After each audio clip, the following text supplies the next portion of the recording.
Welcome to Young's Court podcast, episode 19. Actually, this is my second live episode. I got another camera in the back for those who are viewing me right now. And it's just crazy what's going on with the coronavirus. And with the NBA season on halt, the main objective around the world is to get a deeper understanding of the coronavirus. And I think people really have to just be more clean, definitely wash your hands.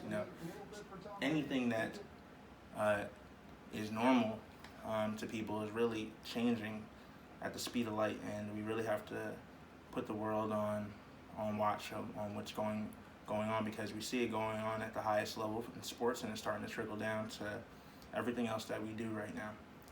So you can definitely get that information from the World Health Organization and the Center for Disease Control and Prevention right now. I just hate having conversations with people that are giving false information, and they think that the NBA is going to start. They think that NFL is going to start. Let's just do straight facts.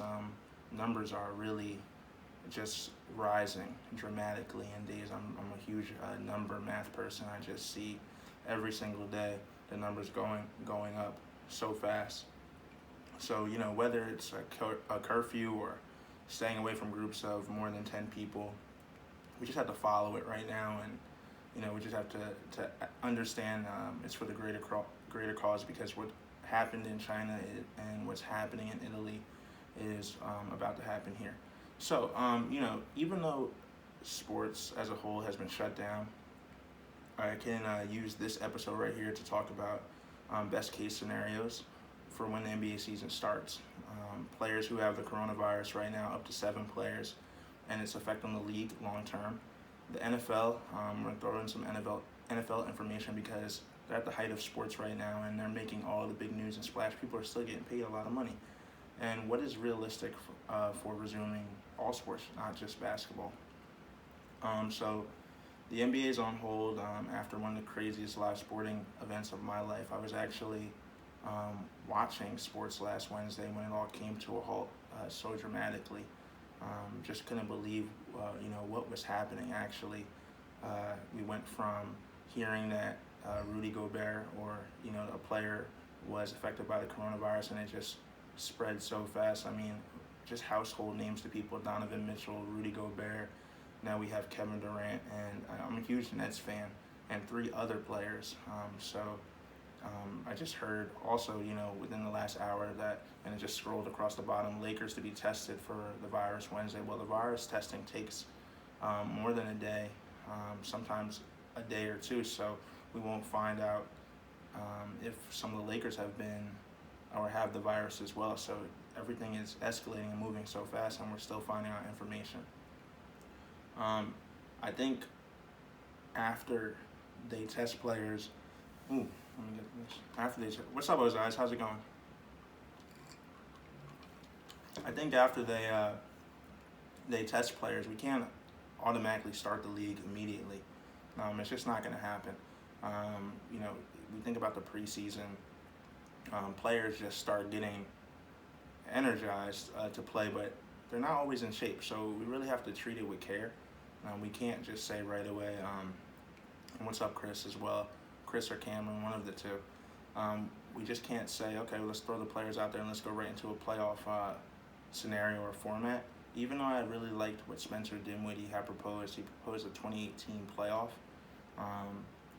which would give the top few seeds a bye, and then they would just play until the end of the year.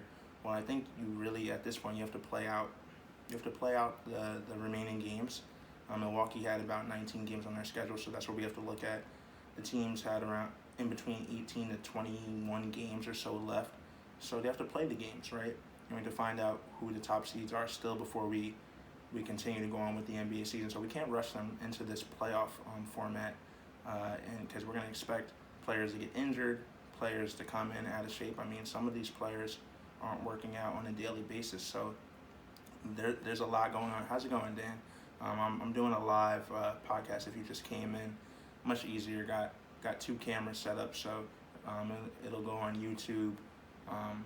It will go on. It's on Instagram Live right now, Twitter Live, and also, it will go up on all the podcast platforms when it's done.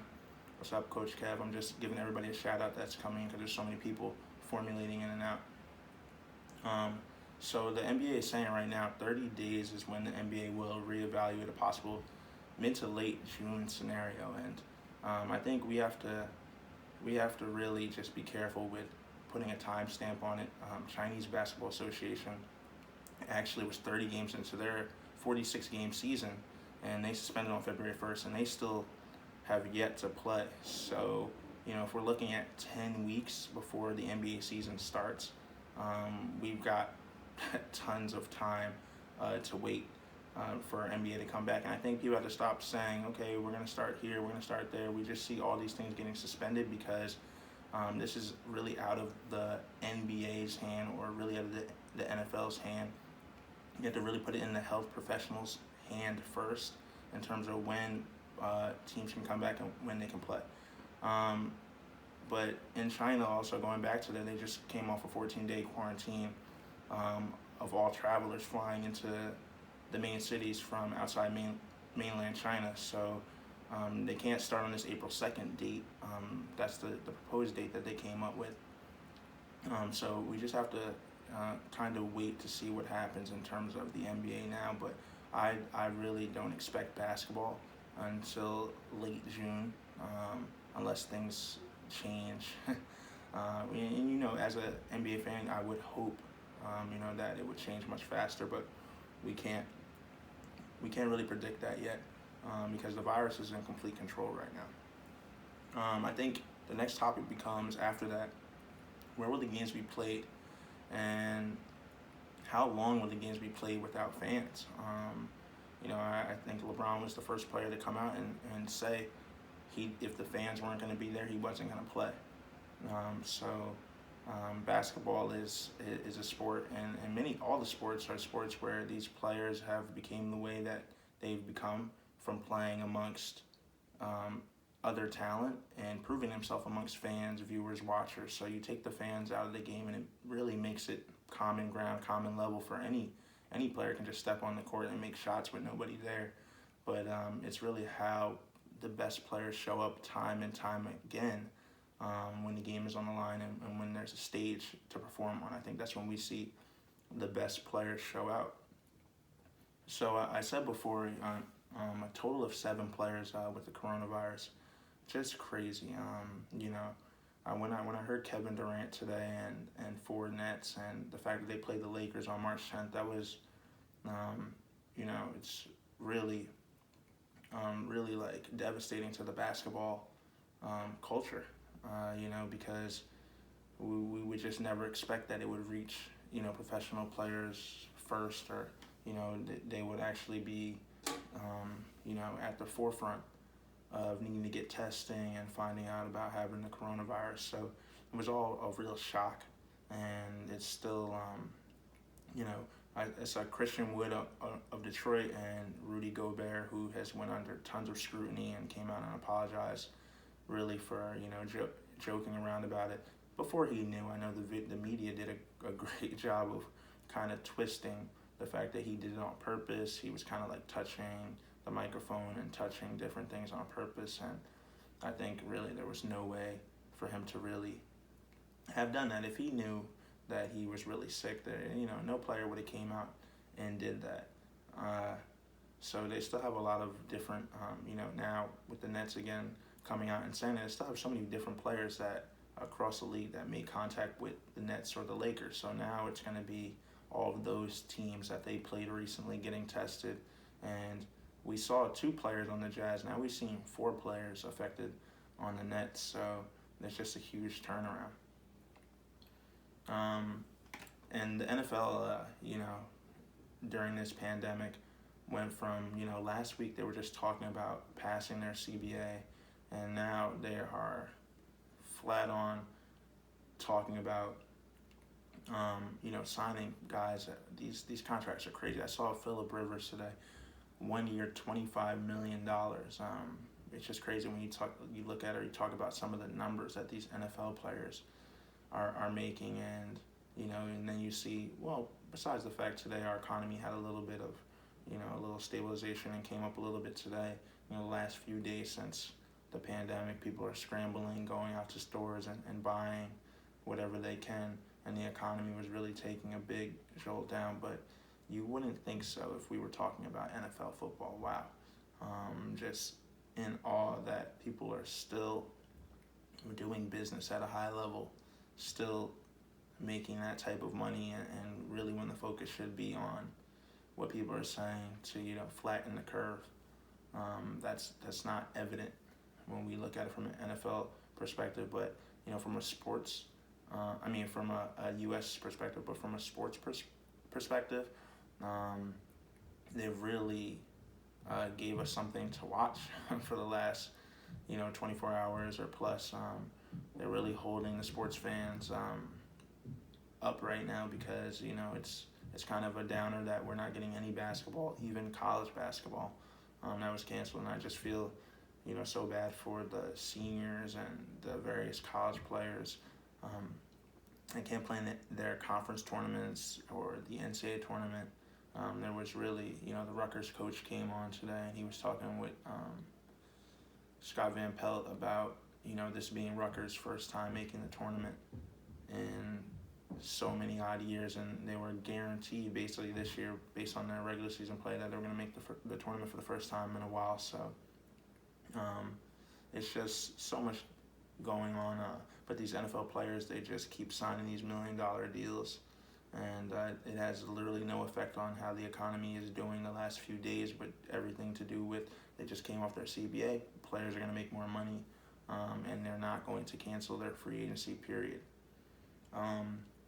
So the idea that anyone can estimate a time when we flatten this curve is unrealistic. I think since I've heard from an NBA standpoint that there were players affected, it's just we have to take it day by day right now.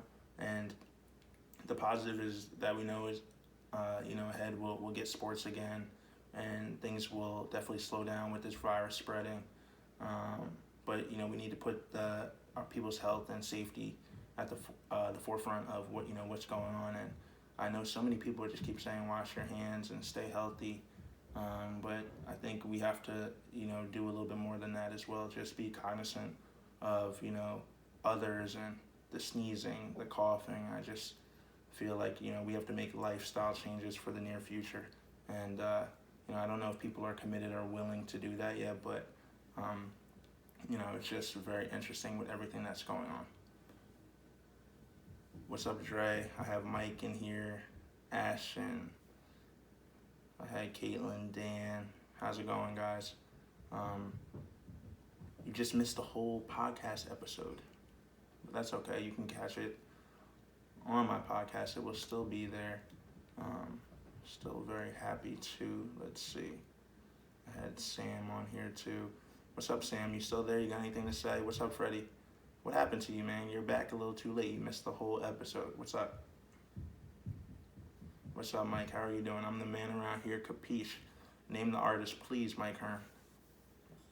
I'm going to turn on my TV because I'm going to be Bryce Drew as Grand Canyon coach, old Valpo player. Interesting. Dan Marley was fired from there. Wow. I'm just going to be spitting out random sports information now live. And last week I took some questions. Freddie had tons of questions. Way to send positive thoughts. Good work, brother. Yeah, no problem, man. No problem. I think that's what we're all here to do, just to educate people and spread positive thoughts, and, nothing more, nothing less than that. I just think right now, I went outside for a walk for the first time in a long time. Normally go to the gym, and there's just so many people outside walking, and so many, less people driving. Shorty Low, good job. Good job. It's like we trained each other, Montclair State style. Freddie, Kevin Durant has the virus on the Nets. That's all we know so far. And 3 players. I don't feel like players are going to want to come out and say that they have the virus. So if they don't have to be named, then they shouldn't be. NJ is okay. Closing schools. Newark has a curfew. Started at 8 o'clock, and I definitely want to be outside in Newark after 8 o'clock. And it goes till 5 a.m. Um, but I think Jersey and it is very close to New York, and we have to treat it much of the same. Um, and I think it's just a day by day process with everything that's going on. What's up, Jaden? How you doing? You got any soccer news for me, Jaden? Dre, how are you though? I know working on the street team for the Knicks, I've seen how they're going to compensate, you know, um, those different employees or whatnot. So it's been a huge change in lifestyle for so many people. I just can only imagine that when I was working for the Knicks, it was part-time work. So I just don't. They're saying that they're still going to take care of those people, but how and when will people get back to that type of work? Even being a photographer, something as easy as being a photographer is going to change because you're not going to be getting as many events as you had gotten before. And I just see so many stores literally walked from my apartment to Harrison, and restaurants closed, people only doing takeout. It's just such a huge change in lifestyle now, but we just deal with it. Let's see. What's up, Jay? You're not gonna say anything? And yeah, Dre, stay easy, man. You gotta take me to Columbia sometime.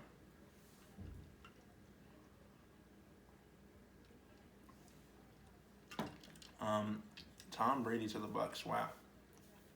Just talking random. Now that my podcast episode is done already, if you missed out, I'm just talking about random news. Tom Brady expected to sign with Bucks. 20-year career with the Patriots. Wow. I just don't think the Bucks will be good next year. I don't think Tom Brady is going to be a player that helps them win the Super Bowl. I think he's literally on his way out of the league. Hey, Janelle, how are you? I really feel like, yeah, he can get them to the playoffs, but he's going to need more than a young team with talent to win the Super Bowl. And he is very, it's like watching him this past season is kind of like watching, Lamar Jackson if he had quicksand underneath his feet. This guy moves or does not move at all. And as a Jets fan, I can tell you, the Tom Brady that I knew, the last, basically my whole life, is not there anymore. Does he have the arm? He's still accurate. We saw at times this season, but the longevity, that's what really scares me with Tom Brady this season. What can't you believe, Bourne? What can't you believe?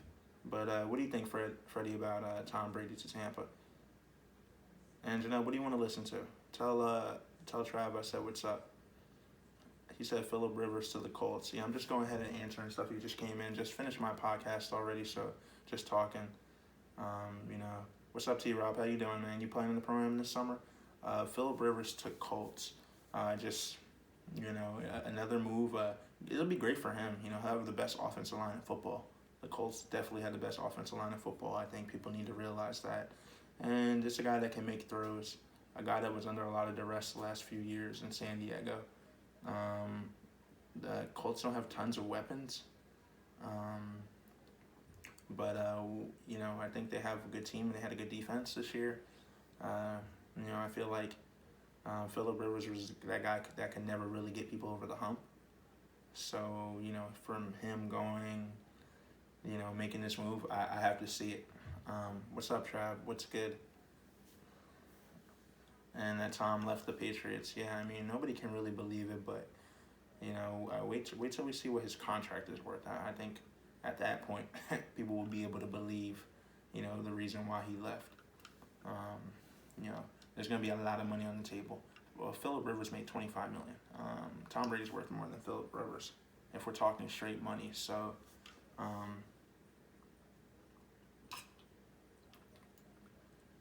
what do you think about Hopkins going to Arizona? Man, Arizona got the best of that trade. Man, I had David Johnson on fantasy football for the last 2 years, and let me tell you, he is injury prone. So, what's up, Ashton? Yeah, he's injury prone. So, when I look at the trade, it is definitely a win in Arizona's favor. You know, their young Kyler Murray's getting a great wide receiver, and then Larry Fitzgerald, Hopkins. Man, I look at Arizona to be a team that scores a lot of points, gives up a lot of points, plays in a lot of exciting games. If and when football starts, I just think people are not really realizing. That's why I started off and ended my this episode of my podcast and really talking about, we don't really know the length and the time of this pandemic, and we really have to. And I use the Chinese Basketball Association as something to kind of streamline with. They expected to start on April 2nd. That got shut down because of this 14-day quarantine they just input yesterday or Sunday. So, they don't know when they're going to start. That would be 10 weeks. The NBA just stopped last Wednesday. So if we put 10 weeks in the NBA season, I think that's what people are figuring, the mid to late June. Well, if the Chinese Basketball Association has not started at that 10-week mark, and we're just seeing numbers go up rapidly, then what would make us think that our league is going to come back much faster? But I'm going to go ahead and get out. I've been on here for about almost 30 minutes now, and I want to say thanks to the people who've been listening, and I will be on soon. This was very productive.